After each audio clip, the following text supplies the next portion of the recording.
Okay, so because you were so encouraging yesterday, you get to hear today's 1,000 words of rambling. Okay, so I think the problem with yesterday's plan is that I'm still trying to dodge the suffering.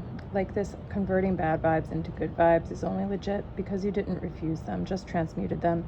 It's a hack. It's still trying to dodge the unpleasant part of existence.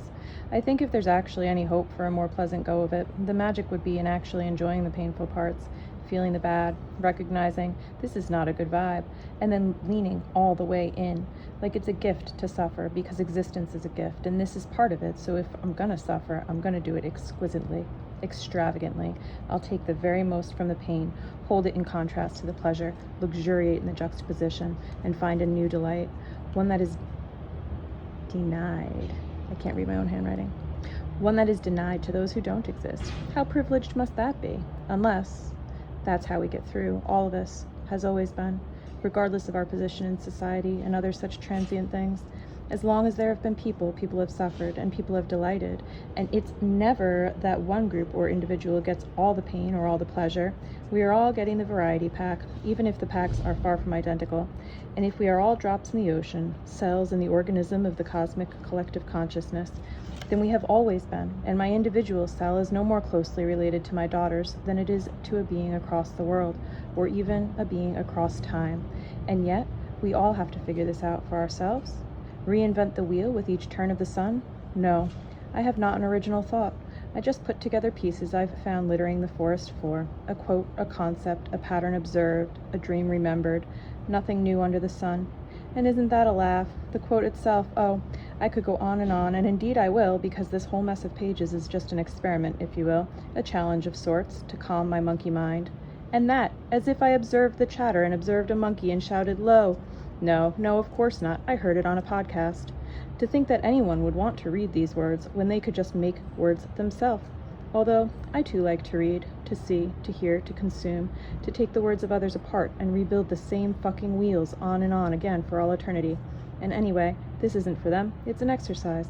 Because if I want to make a story, a real, original, good story, I have to practice taking the words apart and putting them together again, in new, ways. The hubris in thinking I have something to share, and yet, doesn't everyone have something to share, that is? The idea that our art must be good in order to have value is a very colonialist one, I suspect, for art and creation and expression are the natural outflow of humanity. It's not always about the product, it's often about the process, and that's what this is, a process. The way any expression of our humanity is, more than valid, valuable. And even if it weren't, we still must do it. We deserve to do it. No one can say we don't or shouldn't, haven't earned it yet. Do we earn our breath, our food, our love, our shit? No, we came into existence, and we just are, and all the things that come with that are ours.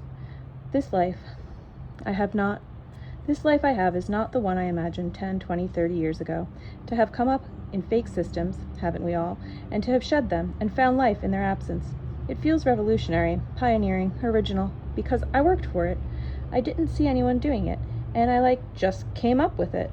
Tear it up, burn it down, as if it hasn't been going on in countless bodies and brains and bodies every instant for millennia. It has, and it's as if I didn't know them because I hadn't seen them with my eyes or heard them with my ears. I did.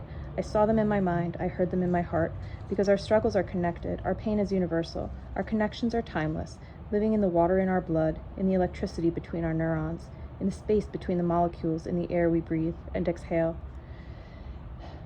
There is no waste in nature. Nothing ever goes away. For where would it go? And anyway, there it would be. Nothing in existence can ever be unmade. Take comfort in the absurdity of it.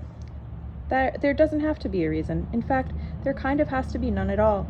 At least none that's any of our business. The insects don't know what the fuck is going on with the economy, you know? Just swim and dance and run and breathe and cry and wipe your nose and feel the hunger in your belly and laugh about it. Cry for your loves who leave you. Cry for the kids who never had a chance. Drag the wet kitten from the gutter and dry her and curse the fleas and watch them bite your skin and rejoice. Because what else is there to do? Love on them while they're with you. Return them when they leave. Grieve them when they're gone. Repeat. Keep on keeping on. What else is there to do? Exist, but in an active way, if you want.